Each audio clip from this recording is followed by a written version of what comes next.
everyone, and welcome to Booming Encore's Learning Bites. My name is Susan Williams, and I'm the founder of Booming Encore. In an Ipsos survey conducted on behalf of Home Equity Bank, they found that 90% of Canadians 45 years and older really wanted to remain aging in their own home. But in order to successfully be able to do this, there are some physical aspects that people need to consider in order to prepare their homes for this. So to help us better understand some of these requirements, I'm delighted to welcome Margot McWhirter. Margot is a registered occupational therapist with a master's degree in gerontology and certifications in home modifications, universal design, and patient navigation. She also runs inclusive aging and Ontario-based practice, specializing in aging in place services, including home modifications, care coordination, patient advocacy, and caregiver support. Wow, Margot, you certainly do a lot. It's great to have you here. Thank you so much. Oh, I'm delighted to be here. Thanks so much, Susan. So let's just jump right into it. So, what are the most important physical features of a home that support aging in place safely and comfortably? Yeah, so I think there's really three main areas that I want to emphasize. First and foremost is lighting. One of the changes that's fairly common as we get older is a change to our vision. And so there really can't be too much lighting in a home. The other area or other change, I would say, or area to focus on is thinking about having supports where in the bathroom or on stairs. So thinking about things like handrails and grab bars, which don't have to be ugly. They can actually be gorgeous and functional. Ah, terrific. I can certainly relate to the light situation. I've noticed recently, for instance, myself going up the stairs at night, I'm having to actually turn on the hallway light rather than before I used to be able to just whip up those stairs. So something to certainly take a look at. Now, what are some of the aspects people often don't consider about their physical environment that they should when wanting to age in place? Hmm. Certainly for people that are looking to age in their own home versus downsizing or moving, I think that often what gets overlooked are the areas of the home and the activities that we use every day. And so that can be things like the bedroom, the kitchen, and the bathroom. Because it's always been there, part of our ambient environment, we often don't think about making changes to those areas. The other thing is that we sometimes don't see some of the clutter, particularly at floor level, that could then present like a tripping hazard, which again, due to changing eyes or maybe a change in mobility and joint flexibility, we may overlook.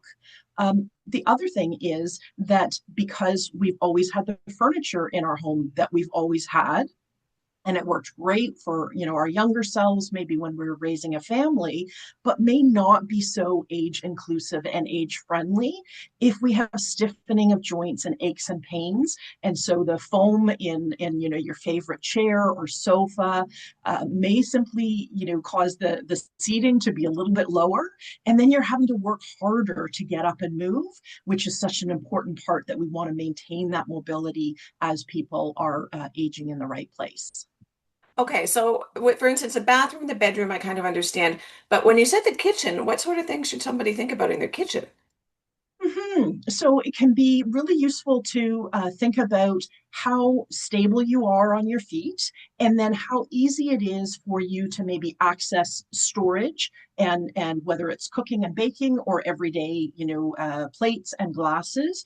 Do you want to perhaps reorganize your kitchen so that frequently used items and possibly even heavier items that could be a little bit challenging for you to either reach into a low cupboard and lift up, or reach up overhead and try to bring down for use? So really thinking about actually reorganizing some of the storage in the kitchen can be important.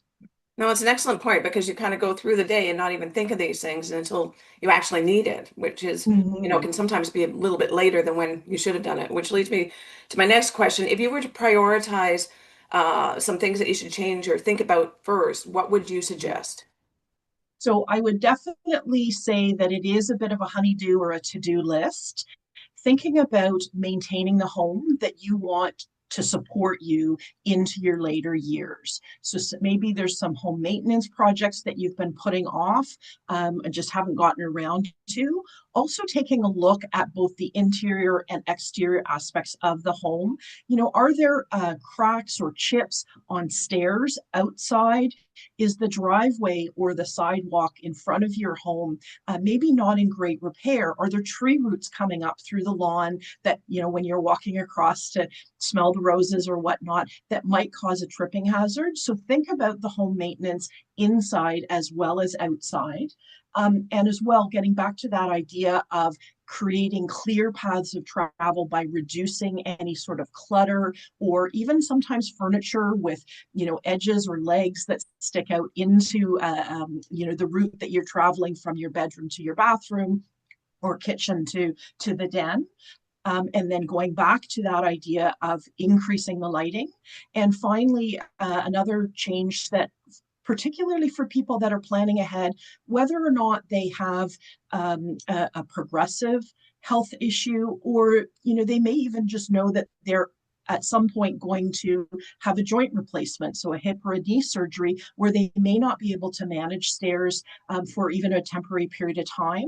Is there a way that you could modify your home and set up your home for one level living, whether that's temporary or permanent, with a room that could be turned into a private bedroom, as well as thinking about what washroom space you have on the main floor? Because depending on the age of the home, there's lots of homes where there isn't a main floor, even powder room, and that creates a lot of challenges for many people. It's so true. And like you said, it often happens, you know, if we don't plan in advance, which leads me to my next question. When should someone really start to think about this or start planning for these changes? Hmm. It's really never too early, and I do say never too late as well, to start planning ahead. Because when certainly when I'm working with individuals, and I often say that I work with individuals, couples, and families, because aging really is a natural part of life, and it is a family affair. So I do think that if people can start planning, in their 50s, 60s, 70s, that's not too early. And, I do work with a number of people who are much older than that. And again, it's not too late. But certainly the kinds of things that I try to encourage my clients to consider is a holistic perspective. So, where do they want to age in place? What is home going to look like and mean to them? What are their health considerations that they need to think about from a preventative management, but also almost like a chronic disease self-management perspective, and then also the help.